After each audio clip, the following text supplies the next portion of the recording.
Hi, everyone. Welcome to episode 68 of the Future of Work show. For those of you who've been following us through the last several months, you'll know that we've spoken a lot about AI and culture and how AI and culture come together to create leadership capabilities that organizations are looking for today. So today with me, I have a very special guest, someone who, like me and my colleague Jaspreet Bindra and Papya Banerjee, works with senior leaders globally to help them develop a digital mindset. He is a professor at the National University of Singapore. And we met actually on a project that both of us are working together for one of our clients. He enabled a lot of our senior leaders to understand what goes behind a digital mindset and then what are some of the practical ways to develop that. So, given that that's such a topical question, and I know so many of you are both curious and interested in what you can do as professionals and as individuals to develop a digital mindset, I'm just delighted to have him on the show. And with that, let me bring him on. Hi, Jonathan. Hello. Very nice to be here. So happy to have you on the show, Jonathan. I know that when we spoke on the project that we did together, I was really impressed by your very, very practical take on what it means to develop a digital mindset. You know, one of the challenges one sometimes has when you're working with academics, and by the way, I always have a teeny tiny toe in academia, so I completely get it. Is that you're not sure whether they have as much of a shall I say, hands-on understanding of the real challenges that senior leaders have, given that so many of them and us, generationally haven't necessarily grown up with, a digital mindset really at the heart of it.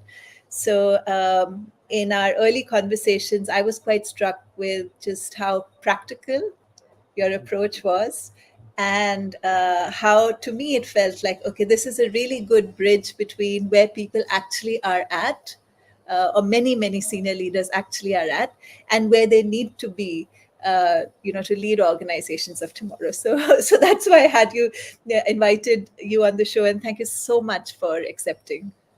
No, not at all. Yes, I think if we're going to talk about one thing in the next 45 minutes, it's really that idea of being practical and hands-on.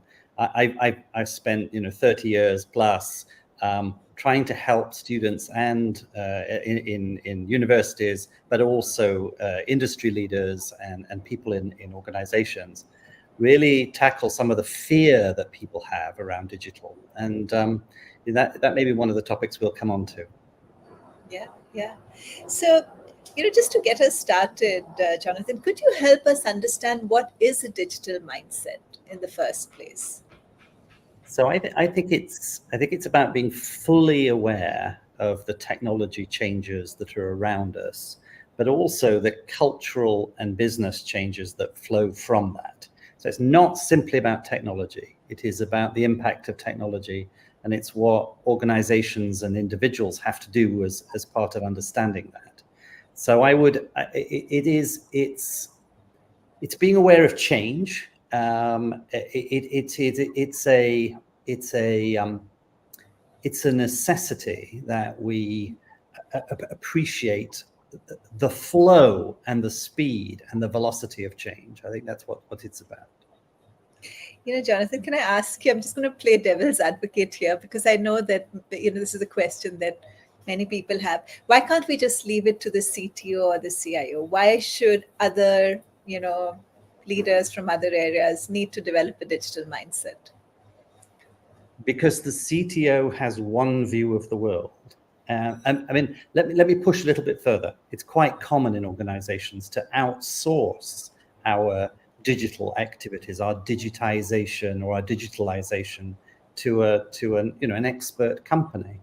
And the further we do that, the further we move the knowledge and the link between the business and the technology, the worse it gets. So I think that the challenge for leaders is to remain fully aware. Now, this doesn't mean I don't at all mean that the CFO or the CEO of an organization, she isn't necessarily going to have to be coding, all right? She isn't necessarily having to be cleaning data, but she needs enough knowledge to be able to make sense of what all the people she's assembled around her are going to be doing. Has this been a shift in recent years, Jonathan? Because if I were to look back, say, a couple of decades, it was, or maybe even a decade or 15 years, it was quite normal for, a CIO or a CTO to do almost the entire heavy lifting, the thinking around technology. And other functional leaders were just users at best. I think you're right. I think you're right. It's still quite common. But I think the problem is that if you look at organizations who've genuinely embraced digital to its core, it's not just about technology. It's also about the business models they use, the way they reach out to customers, the way they engage people, the way they use data, the way they actually run the organization.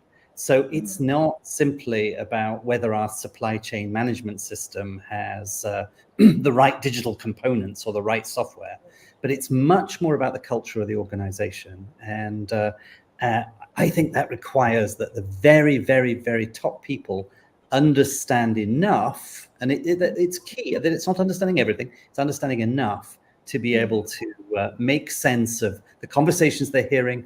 They need to be able to understand when somebody is bullshitting to them. They need to be able to make sense of what's going on and seize the opportunities when the opportunities arise. I'll share a data point. This year, we did a research study on AI and culture and how the two connect. And one of the things that we discovered was that common to every front runner in the use of technology was enough senior leaders having an appreciation of the possibilities that technology opens out, so that they had, like you said, they don't necessarily have to be the technical experts, but at least they're curious about it. They're willing to try it out to solve problems that their function or their business has, and they're actively involved in that search for, okay, how do we use technology to enable whatever it is that we're doing. So I can see how that would connect. One of the things, Jonathan, I have a question for you. What advice would you give people who are already, say, 45 plus and haven't ever really been interested in technology? And there are so many of us. My own area of expertise was organizational development, leadership development, and I know so many others like me who've had subject matter experience that's quite far from technology. So what advice would you have for people who haven't grown up in that world on what does it really take to develop a digital mindset at this point in our lives? So I think the first thing is needed is bravery. Okay, it's going to be uncomfortable. All right, but the other to be serious about the other side of that, the world is changing so fast. And in the last 2 years, we've seen a completely new wave of technology coming down the road. All right. So the rise of AI, it's not that AI is new. It is that there is newly available, accessible AI, tools and ideas that we can play around with now. Now, if you look at people in any organization, no one in those organizations is yet an expert. Indeed, because things are being announced every day, or if every week, people cannot be an expert. So there's no better time for leaders to dive in than now, because they haven't missed the 20 years of training that's needed. Because to be honest, there isn't 20 years of training you could use, you could have had in order to be able to make intelligent use of the large language models or some of the new tools that are arriving.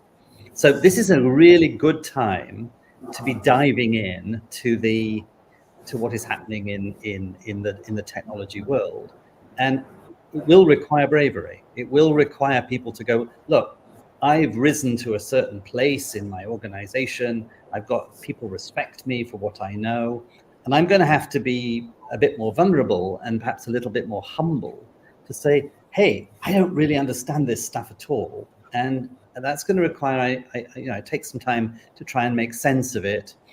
I shouldn't do that on my own. I should do that with other people.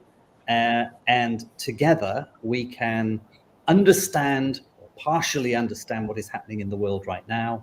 And we can be ready what happens next. And we can look for ways of enhancing our business or looking for new opportunities of meeting our customers' expectations.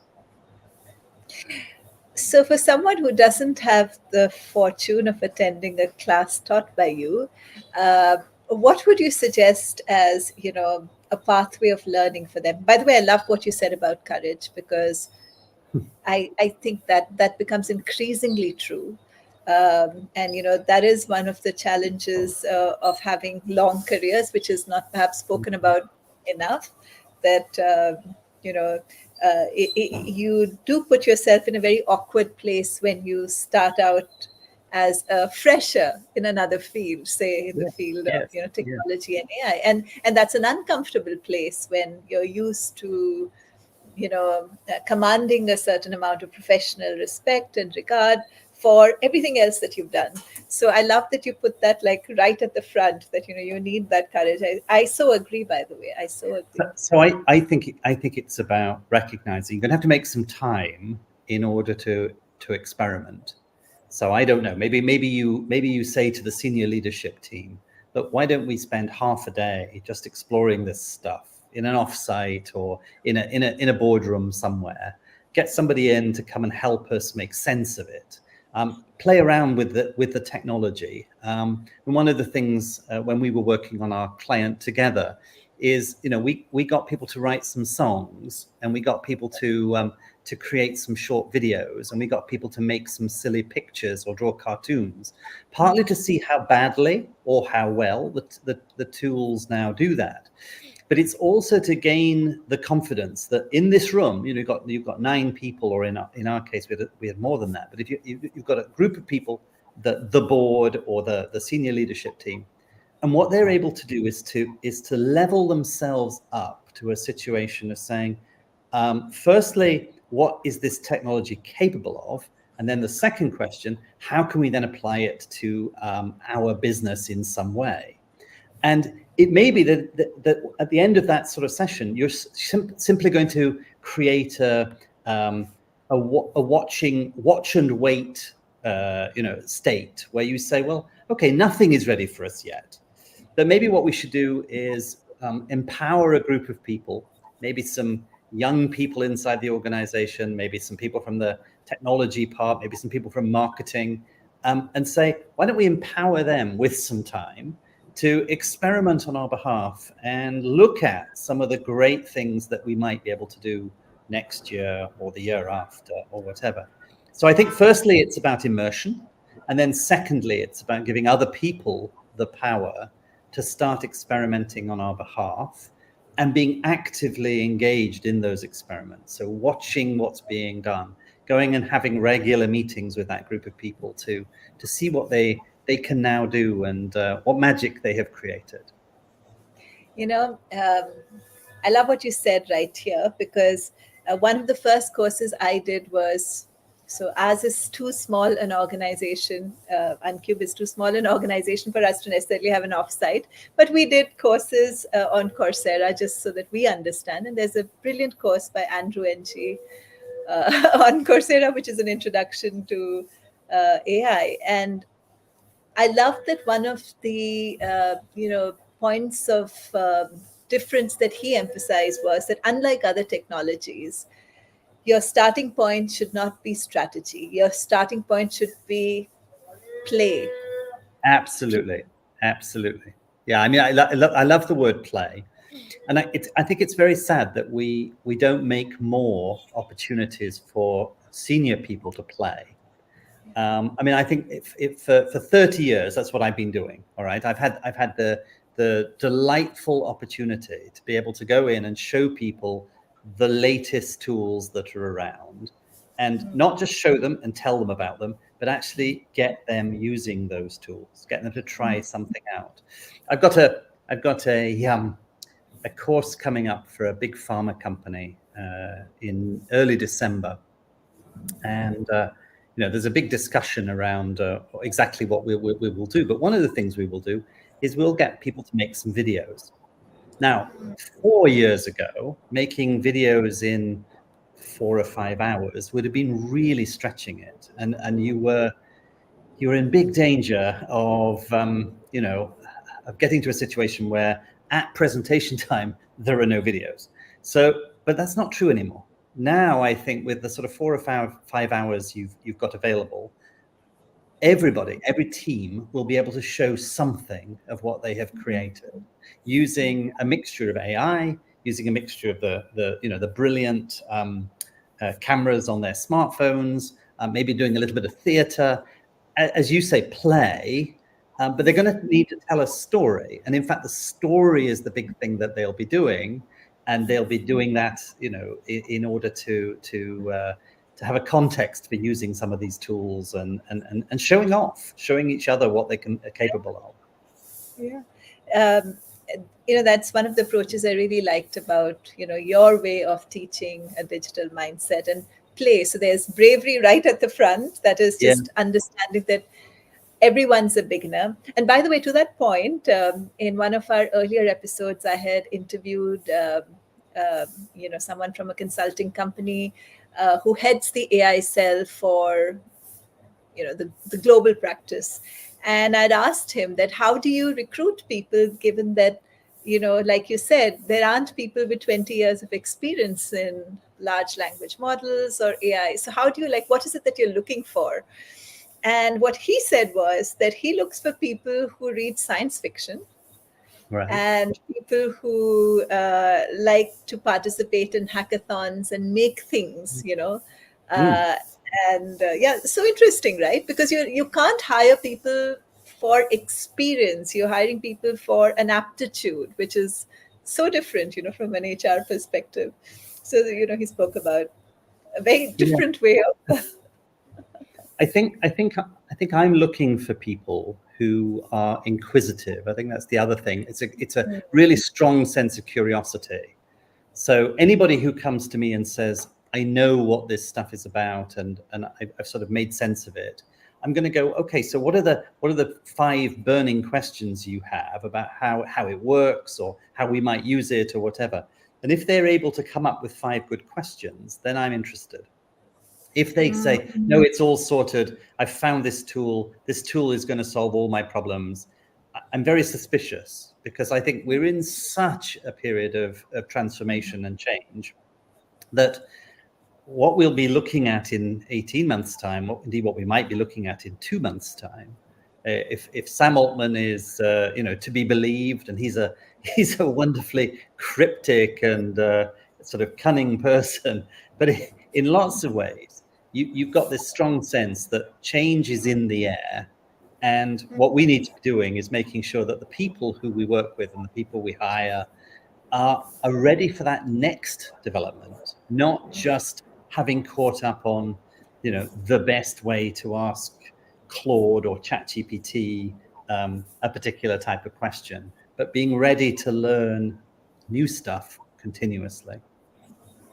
So then, to that point, Jonathan, because that raises a very, in some ways, a pretty difficult question, that how do we keep learning just when you thought you got, you've learned how to interact well with Claude, ChatGPT, Gemini, whatever your favorite tool is. There'll be something else on the horizon in, just a few, could be weeks, could be months. It's definitely not. Yeah. So how does a regular senior professional who has, a fairly full schedule already, where do you go? What would be a good source of information? So stop doing stuff first. All right. You're going to stop doing stuff. You're going to have to make some space for this new way of thinking and this new digital mindset. So if you look at most people's calendars, most people are exhausted because they're filling their time completely. And I think what we need to be seeing is people who are actually allocating themselves some real thinking time. And that is time to time to look at the world and make sense of what is going on, and use AI, use news, use social media as a way of keeping up, but find a way of doing that in a sensible way. Secondly, make sure that you're bringing these tools into the conversations and into the projects you're doing. And then thirdly, make time for the learning piece, which is reflecting on what happened when we did the things we've set out to do. So I think a lot of it's about time. A lot of it's about giving ourselves the gift of time, so that we are able to do a better job and not just more of the same. And that's another uncomfortable piece. It's going to require bravery. The beauty of the tools is that they can help, and if you get it right, it's a virtuous circle. In other words, that these tools can free us up from some of the drudgery of our work. But I've been doing a number of projects recently with some very traditional companies, and I'm just noticing the very, very traditional meetings that I'm sometimes being called into, where we are spending a lot of time discussing the same thing that we discussed 2 days ago in a slightly different forum, which is the same as we discussed last week. And I think, the real leadership skill is cutting through some of that, having fewer meetings, briefing people better, having different sorts of meetings, having sessions where we say, look, this is not a meeting. This is a play session, as you described it. This is a creation session. This is a let's try things out session. And I really believe that if we can do that, we'll then be in a position where leaders are able to properly lead, because they will have time to think and they'll have time to learn. Wow, Jonathan, that's fairly provocative. But I love the fact. Let's see if we get any comments about it. I mean, it's provocative. It really is. I like that your starting point is to stop. I mean, I think it's a useful starting point so often in one's life, to be honest, to stop, pause, and see where we're at. How do we make space for what's going to be an integral part of leading organizations tomorrow, the digital mindset. I was pretty amused when you spoke about the meetings, because, as you know, we work with a number of organizations as well, and the entire spectrum, from those who are absolutely at the cutting edge of tech and startup world, as well as very traditional legacy organizations. So I absolutely can understand what you mean. So you're saying use some of the AI tools already available to create that space. Absolutely. So that we have that, in your words, gift of time. Yes. Yeah. I mean, I think this idea that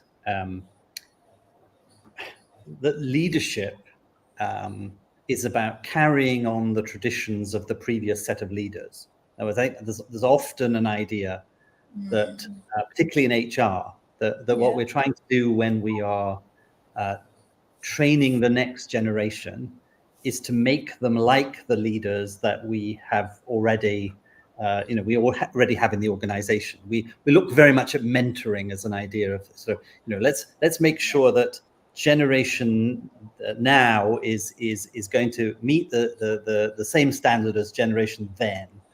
And I think that's highly dangerous in a world of change, because I think what we need to be doing is bringing a different and better group of people into the next generation of leadership.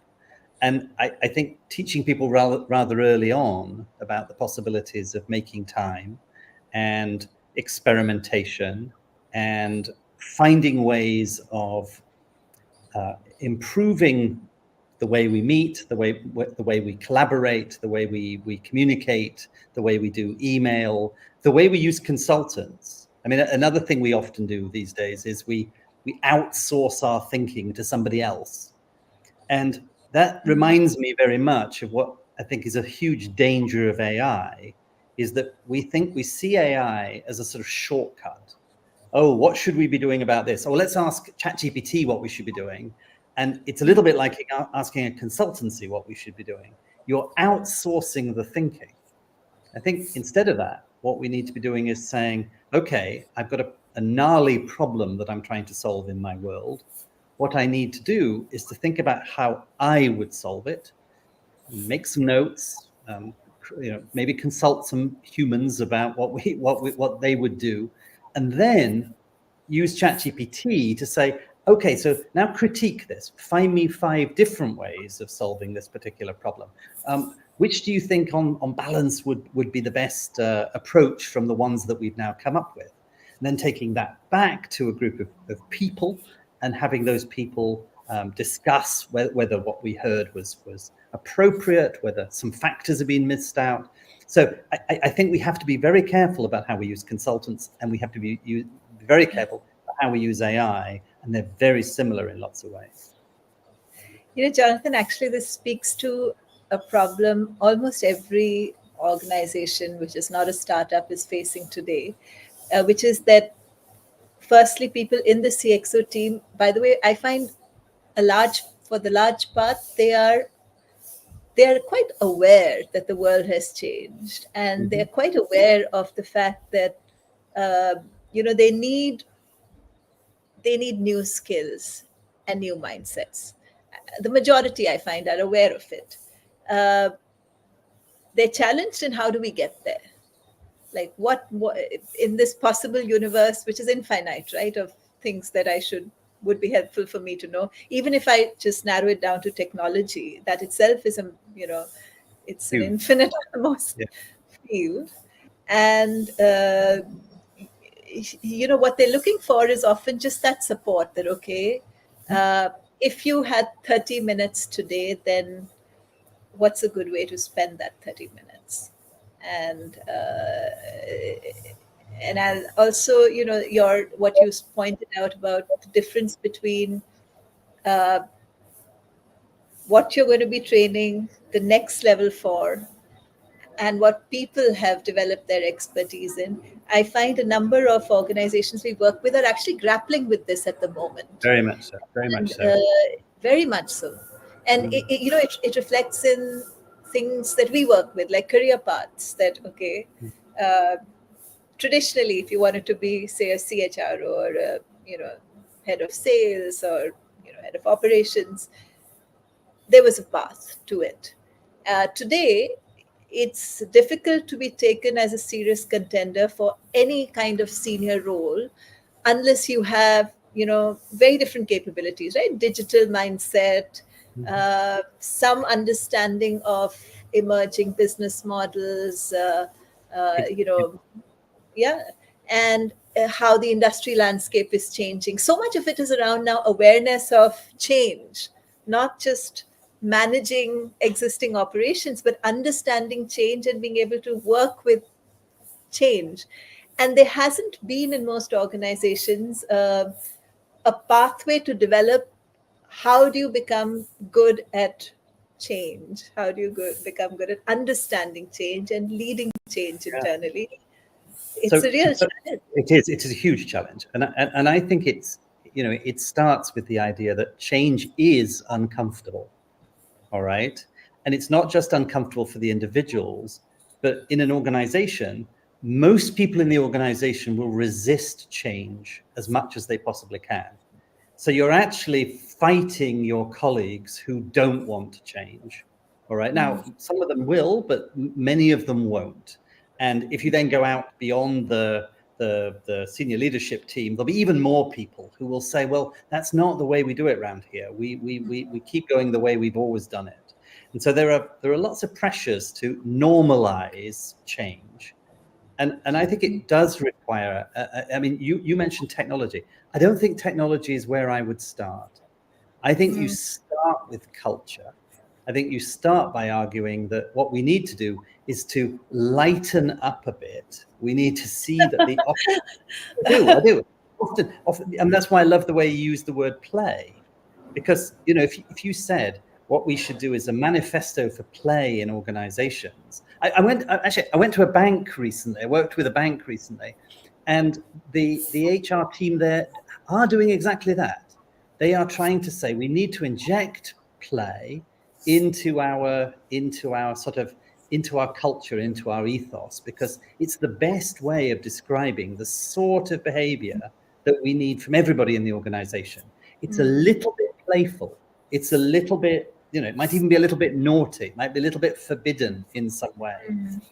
It's also a bit joyful, right? It needs to be, look, the world can look pretty grim, all right, if we're not careful. And I think what we need to do is to turn that into a situation that says there has never been a better time to start getting involved with some amazing ways of solving some of the world's biggest problems that we have. And it should start with our organization, whatever our organization does.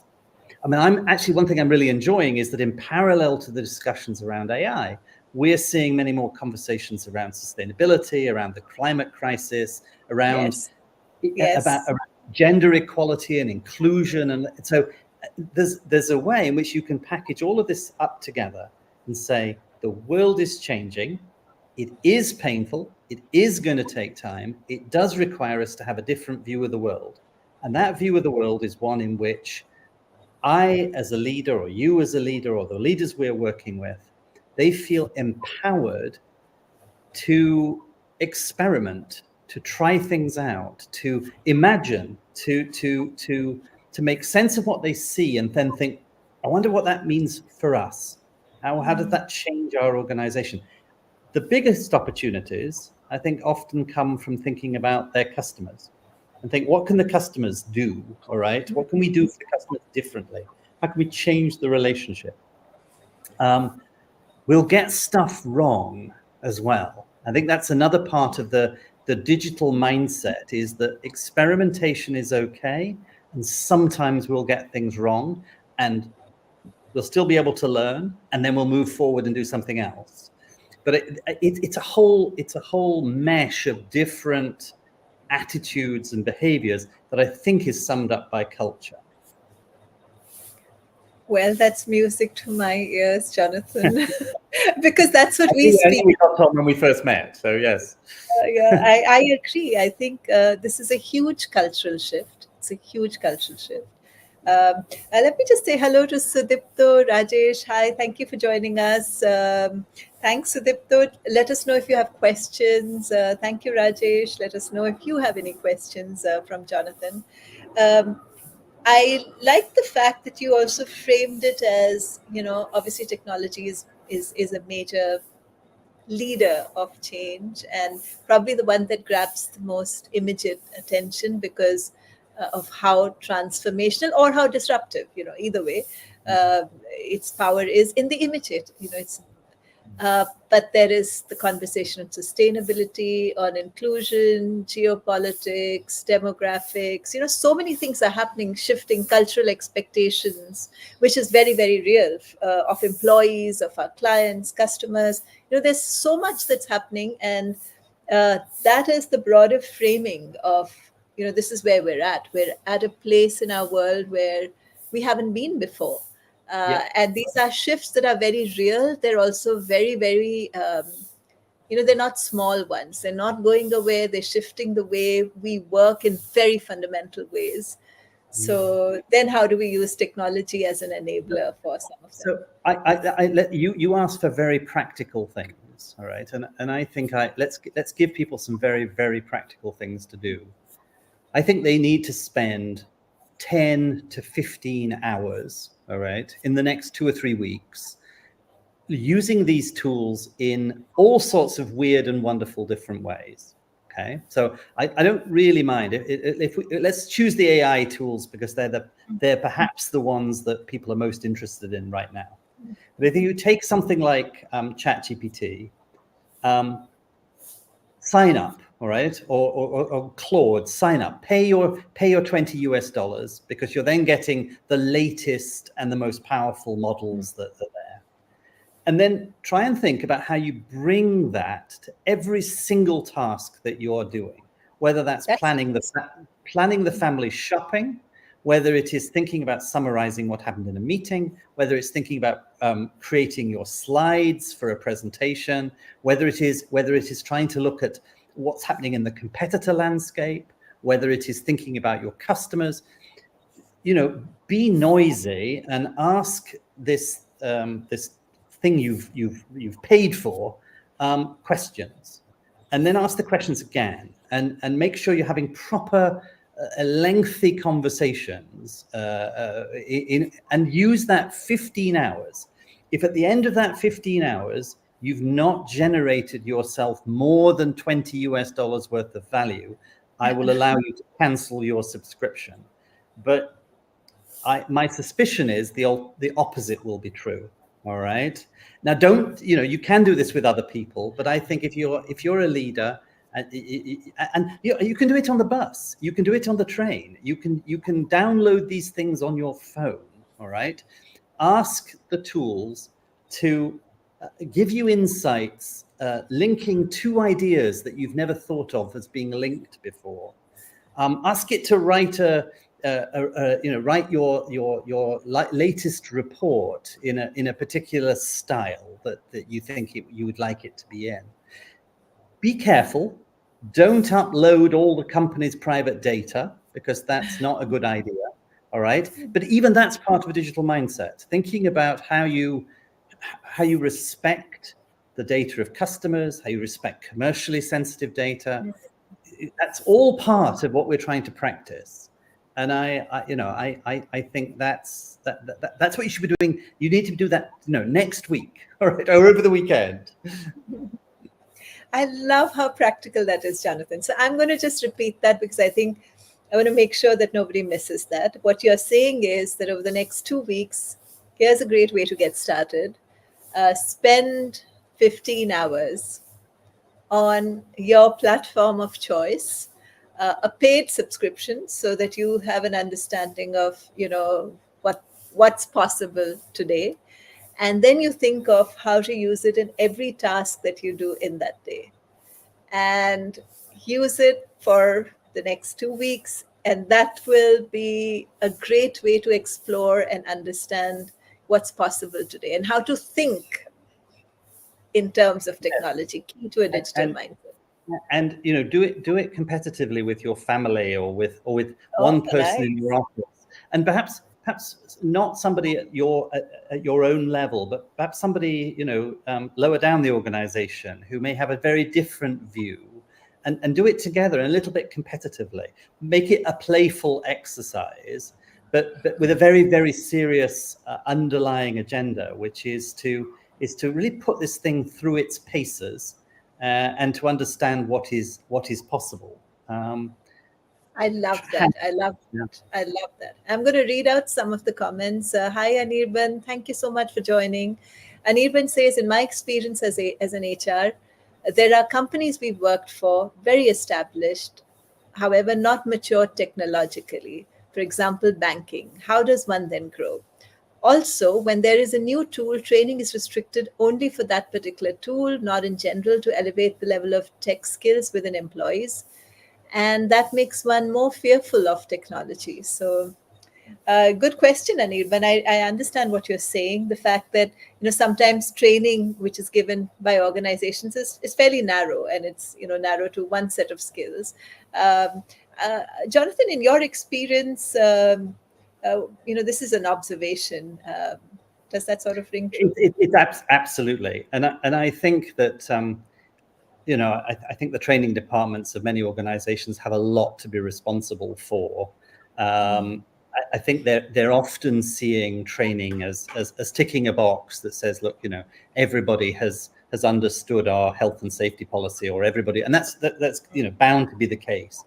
But I think that the idea that part of the responsibility of the learning and development part of an organization should be to work on culture, I think that's not always the case. And I think it doesn't require people sitting in front of micro learning sessions or lots of video or whatever.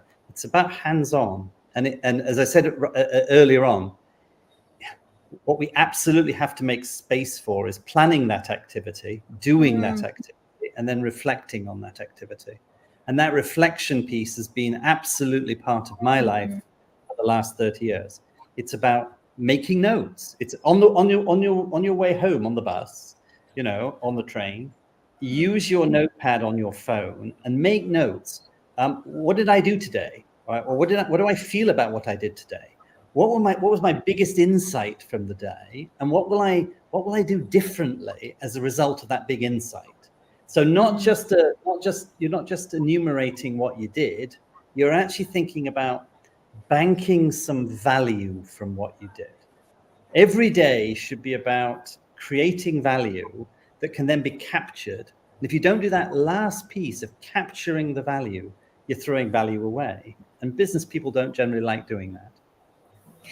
Jonathan, that connects with an idea from the world I come from, organizational behavior and organizational development, on how do you build learning organizations. And building learning organization is about this loop.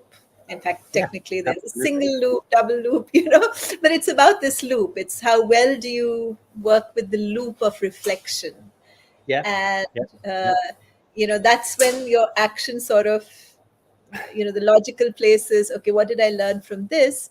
And then the next round of learning is, so what should I do differently? And from a larger systemic view, and how do we encode that learning within the organization? This is why we're doing this way. Absolutely. And I think, what's my current learning goals for myself at the moment?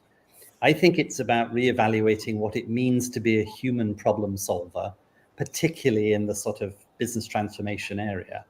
And what I want to do is to focus on what is it that only I can do, that AI can't do. All right. What is it that, what are the human things that I bring? Where's the magic that I can bring to a problem that other people can bring, but that AI cannot bring?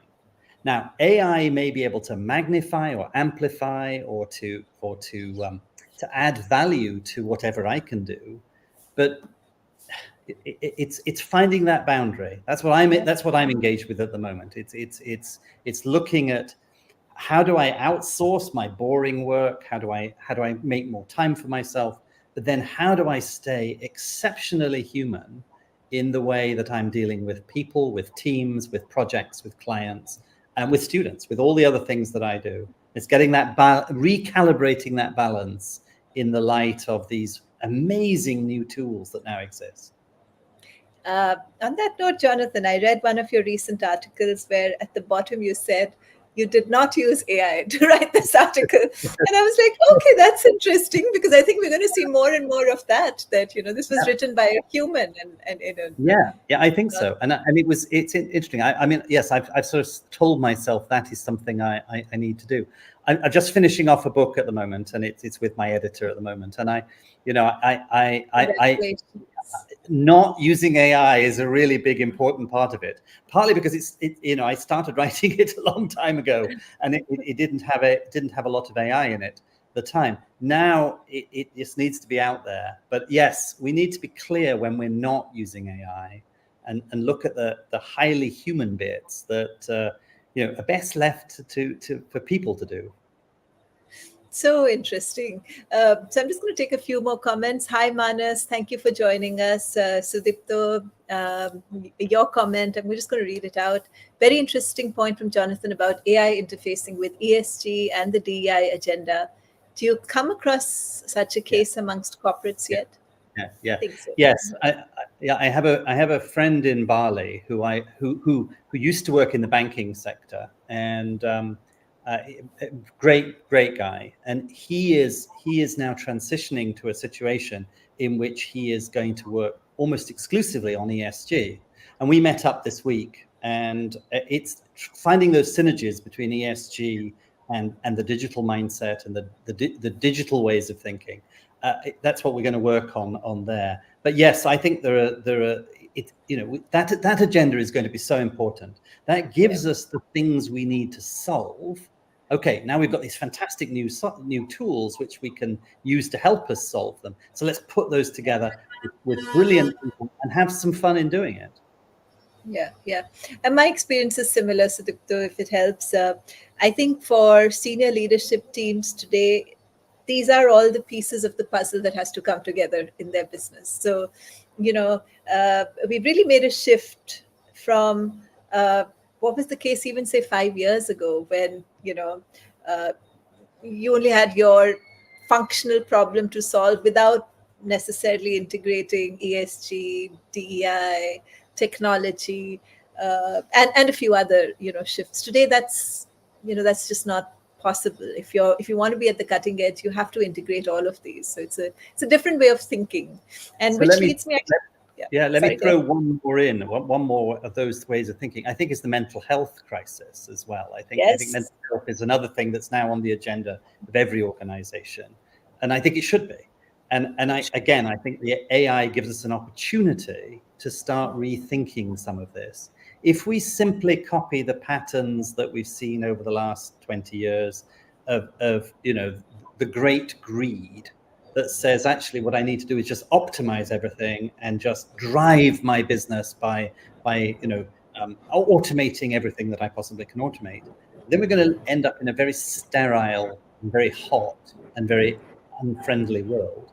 So I'm an optimist. I think that these tools have arrived at a time when we're going to be able to use them to begin to find new ways of solving all sorts of problems. Mm-hmm. I agree, Jonathan. I do agree. I think it's a very different world. It requires the ability to integrate many different shifts that are happening simultaneously and think of them, together. And to your point of,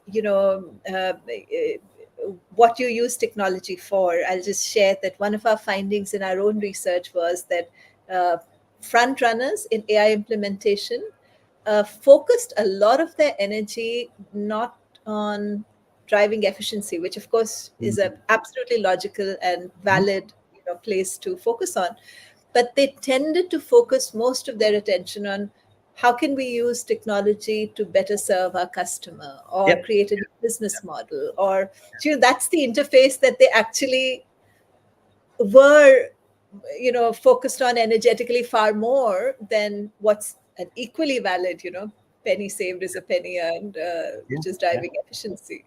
So Yeah. it's just interesting. Yeah. Definitely. Then, Rajesh, hi. I would like to know the importance of thinking in the sense that many struggle knowing how to think. And as we're told, thinking is unproductive. I know where you're coming from, Rajesh. I know that in some organizations, it's all about execution. Execution as king is an idea that has become so central that, uh, often when people are thinking, it's like, oh, get on with it. So, would love to hear what you think, Jonathan. No, I think I think thinking is really important, and yes, I mean look, there are many organizations that are not run for you, the employees, or even for the leaders, or even for the customers. So we must be clear that sometimes these messages we receive, they're not very healthy. They're not the way things should be. I like your idea, Shalini, of thinking about how we, perhaps use the customer as the leverage between efficiency and effectiveness. So what we're trying to do is say, yes, obviously I want to sell more widgets or whatever it is that I do, but actually what I really want is happy customers. And therefore, what I maybe need to think about is a lot more than just how do I sell this stuff, how do I make it and sell it, but also what it means to them in their lives, how they use it most effectively, how they get the most value out of it, how they give it back when it's finished. Yeah. There's a lot of different things that need to happen. Yeah. So Truly. we need to think that through. Yeah. Rajesh, I hope that answered your question. And Anirban, yours is going to be the last comment I take here. Is human consciousness or perception still unique than AI, or that level of perception is an attribute which is a privilege only for the super talented people. Oh my goodness, that's a difficult one. What do you think, Jonathan? So I don't know. I'm going to really say I don't know. Okay. One of the reasons, by the way, why I think it's quite a useful idea to try out more than one of these tools is that they really behave very, very differently. So go and have a look at the tools and see what you feel about them. They've all got an edge, all right. So you will reach an edge and you will say, no, that's still very unhuman in lots of ways, all right. We're not achieving, we're nowhere near human consciousness in my view at the moment, okay.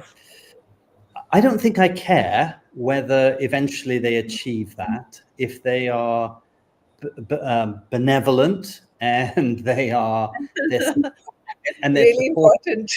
really important, and they're supportive in human endeavor, okay, then I think that's okay. What I think it forces us to do is think about what it means to be human, all right, and I think that is the thing. Now, I don't like this idea that it's only super talented people who have the right to think about what it's like to be human. I think everybody needs to have that right. I think we need to make the space and the time so that everybody can think about how they become as human as they possibly can be, and that's perhaps it's a bigger topic than we've got time for. But I don't want it to be a privilege. It's something we should be giving each other. And if you're leading an organization, I think you have to give time to your team to be allowed to do some of these things. Thanks, Jonathan. That's a tricky one. I mean, there are so many newer philosophical questions opening up with AI, like the one that you just answered.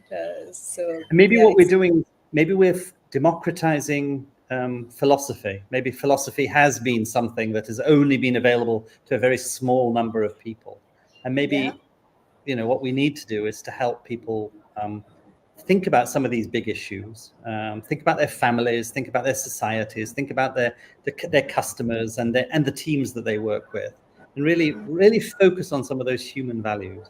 Mm-hmm.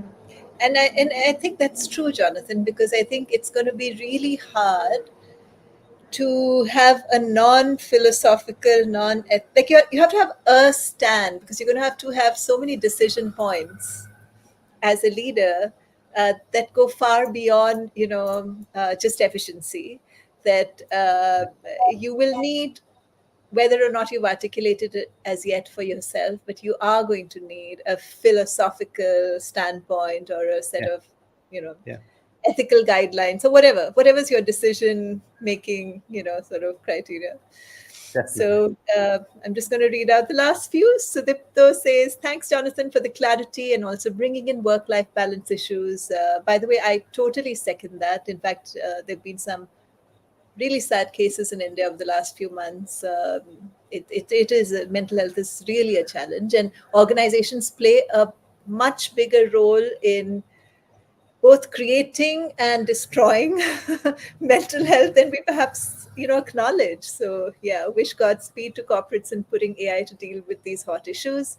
Rajesh says, thank you, Shalini and Jonathan. Thank you, Rajesh, for joining us. Anirban says again, thank you, Shalini and Jonathan. Thank you, Anirban, for joining us. So with that, we come to an end of our conversation today. Thank you, Jonathan. It was such a pleasure having you over. I absolutely love your very practical tips on what we can do actually right after this call to start developing a digital mindset. I love the way you brought in, how to integrate AI or other technologies into our way of thinking. Your whole idea of we need to do our thinking ourselves without outsourcing it. I loved your idea about how digital mindset is about something much broader than just knowing the technology. It's about appreciating several of these changes and how technology can play a role in solving these problems. So it's not about knowing just the technology. And of course, your very philosophical take on what it will mean to be human in an age of AI. So with that, thank you so much. Thank you so much for joining us. Enjoyed it very much. Thank you. See you again. See you again.